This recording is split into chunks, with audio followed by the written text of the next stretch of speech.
our goals is to grow more edible perennials in our garden. We really like the idea of growing crops that come back year after year with very little effort or expense.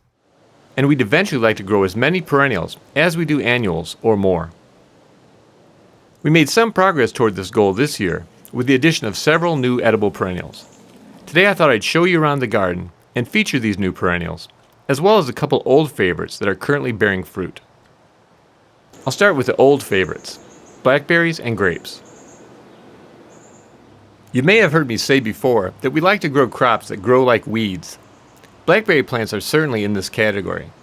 They reliably produce delicious fruit every year, but require next to no effort other than pruning. We prune the canes after they produce fruit in the second year. We also attempt to keep the canes trained around this frame and remove canes that pop up in parts of the garden where we don't want blackberries. Other than that, we add some mulch each year and occasionally apply compost tea.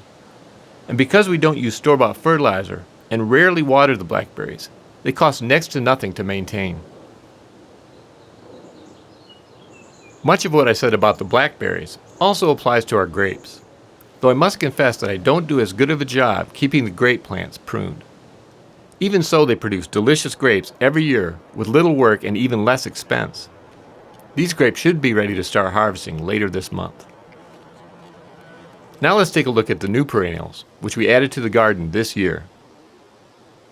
This dwarf Asian pear tree that we planted this spring will eventually be 8 to 10 feet tall, but that will take some time.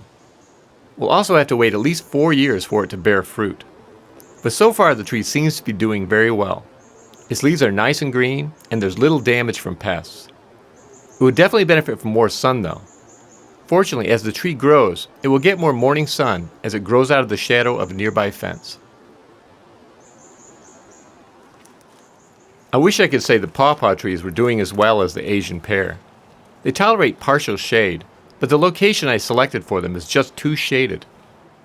This tree is doing fairly well, but the other tree, which gets even less sun, is doing poorly and has suffered quite a bit of insect damage.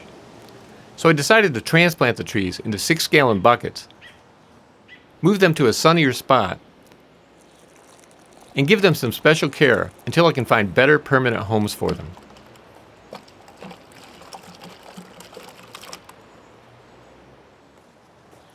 We started several French sorrel plants from seed this spring, and they're all doing very well. Sorrel leaves have a nice lemony flavor, and we've been adding them to smoothies and salads for the past several weeks. Early next spring, French sorrel should be one of the first plants we see emerging from the soil, and I know we'll be very happy to see it when it does. Good King Henry seeds require a period of cold, followed by warmer temperatures in order to germinate. For a while we weren't sure if we'd ever see them germinate, but we now have several plants and they're doing very well.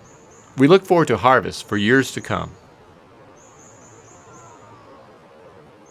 Sea kale seeds are also a challenge to germinate, but we managed to start 4 plants, which is perfect for the space we have available. We'll transplant them here to their permanent home as soon as we harvest these purple Peruvian potatoes.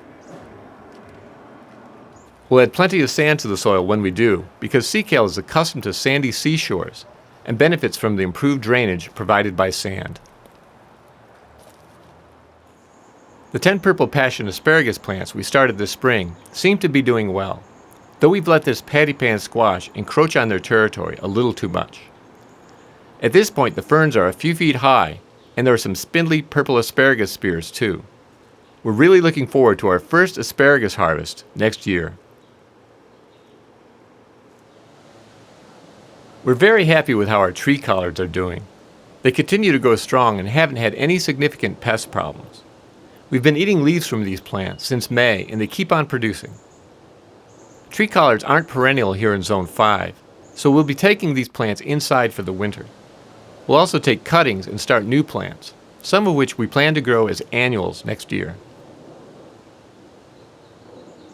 And finally, what can I say about our sunchokes except how excited we are with how well they're doing? I'm 6'3", and you can see how they tower over me. We're very curious to see how tall they get before the harvest this fall. When we dig up the tubers, we'll leave some in the ground to produce next year's crop.